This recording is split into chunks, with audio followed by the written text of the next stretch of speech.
పాములవాడి సాక్ష్యం. తారాచంద్రుడనే రాజు అనంగదేశాన్ని పరిపాలిస్తుండేవాడు. ఆయనకు 2 కొడుకులు. పెద్దవాడు చంద్రాంగుడు, చిన్నవాడు తారాంగుడు. వృద్ధుడైన తండ్రి మరణించే నాటికి 2 యుక్త వయస్కులైనారు. తండ్రి మరణాంతరం చంద్రాంగుడు అనంగ దేశానికి రాజయ్యాడు. లక్ష్మణుడిలాంటి తారంగుడు పరిపాలనా విషయాల్లో అన్నకు చేదోడు వాదోడుగా ఉండేవాడు. ఆ అన్నదమ్ముల సఖ్యత అందరికీ ఆశ్చర్యం కలిగిస్తుండేది. చంద్రాంగుడు దినమంతా తీరిక చిక్కని రాజ్య కార్యాల్లో గడిపి సాయం సమయంలో రాజప్రాసాదానికి దాపులనున్న ఉద్యానంలో ఏకాంతంగా కొంతసేపు విశ్రాంతి తీసుకునేవాడు. అలాంటి సమయాల్లో ఒక్కొక్కప్పుడు తారాంగుడు అక్కడికి వచ్చి ఏవైనా ముఖ్య విషయాలుంటే వాటి గురించి అన్నతో మాట్లాడి వెళ్ళిపోయేవాడు. ఒకనాడు చంద్రాంగుడు తమ్ముణ్ణి సరిహద్దు రాజ్యమైన చెంపక రాజ్యానికి పని మీద పంపాడు. ఆ సాయంత్రం అన్ని కార్యకలాపాలు ముగిసిన మీదట చంద్రాంగుడు ఉద్యానవనానికి వెళ్ళాడు. క్రమంగా సూర్యుడు అస్తమించి నలుమూలలా చీకటి కమ్ముకోసాగింది. చంద్రాంగుడు ప్రాసాదానికి బయలుదేరాడు. ఆ సమయంలో అతడొక పొదరింటి పక్కన నడుస్తూ ఉండగా ఆహారం కోసం గాలిస్తున్న నాగుపామొకటి అతడి కాలును కాటువేసి జరజర పొదల్లోకి పారిపోయింది. పాము కాటువేయగానే బాధతో చంద్రాంగుడు పెద్దగా కేక పెట్టి పడిపోయాడు. ఆ కేక వింటూనే భటులు అక్కడికి వచ్చి స్పృహ కోల్పోతున్న చంద్రాంగుణ్ణి అంతఃపురానికి తీసుకుపోయారు. వైద్యులు ఆయనకు చికిత్స ప్రారంభించారు. సరి అయిన సమయానికి ఆస్థాన వైద్యులు చేసిన చికిత్స వల్ల చంద్రాంగుడికి ప్రాణం దక్కింది గాని నోట మాట పడిపోయింది. ఉద్యానవనంలో పాముల జాడ ఇంతవరకు ఎవరూ కనీ విని ఎరుగనిది.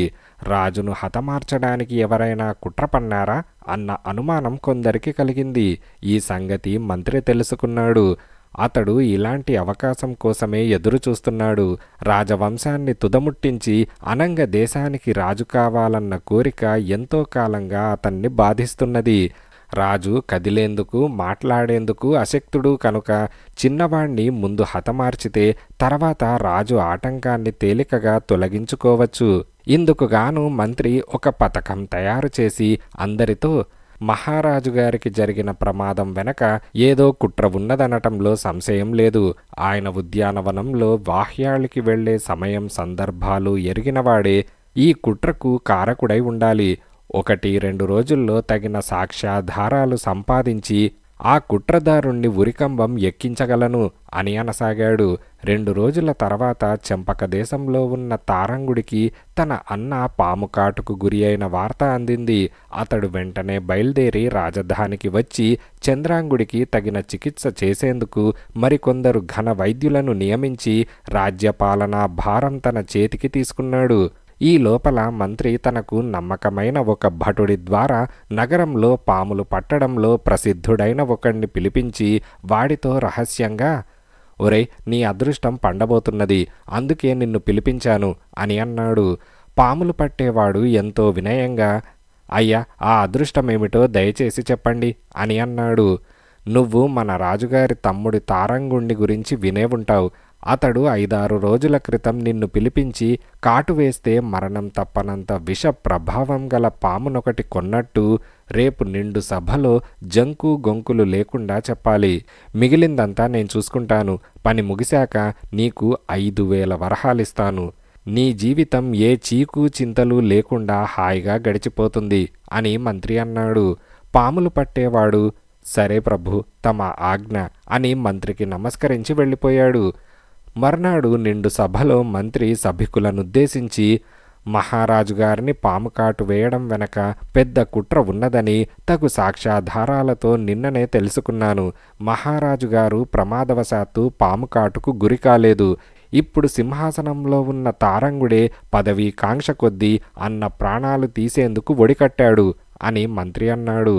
మంత్రి ఇలా చెప్పగానే సభలో పెద్ద కలకలం బయలుదేరింది. తారాంగుడు నివ్వెరపోయాడు. మంత్రి మందహాసం చేస్తూ, నిజమే, ఈ సంగతి మీలో చాలామందికి ఆశ్చర్యం కలిగించవచ్చు.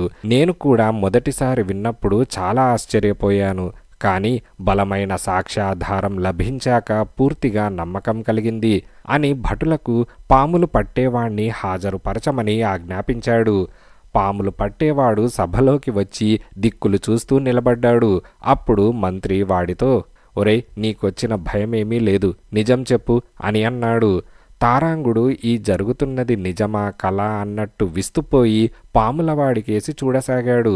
పాములవాడు ఒకసారి గొంతు సవరించుకొని, అయ్యలారా, నేను నిజం చెబుతున్నాను. రాజుగారిని ఆయన తమ్ముడు నిజంగా పాముకాటుకు గురి చేశాడో లేదో నాకు తెలియదు.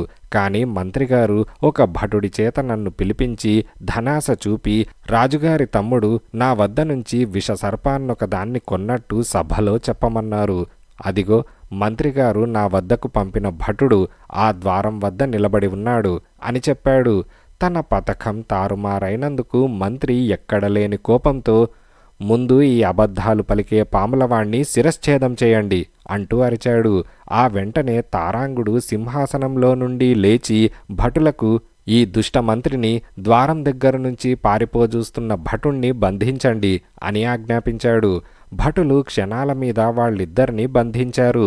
తారాంగుడు పాములు పట్టేవాడితో, పేదవాడివై ఉండి ధనాసకు లొంగక నిజం చెప్పి ఎంతో రాజభక్తిని చూపావు. నీ కారణంగానే సభాముఖంగా మంత్రి దుర్బుద్ధి బయటపడింది అని అన్నాడు.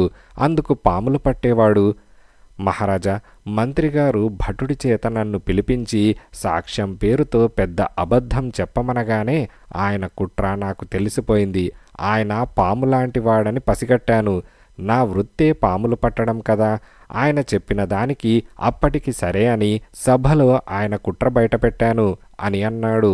తారాంగుడు వాడి మాటలకు ఎంతో సంతోషించి, నీ వంటి రాజభక్తి గలవాడు పాములు పట్టి బతకడం కాదు, మా ఆస్థానంలో ఉద్యోగిగా ఉండడం అవసరం అని వాడికి అప్పటికప్పుడే ఆస్థానంలో మంచి పదవి ఇచ్చాడు.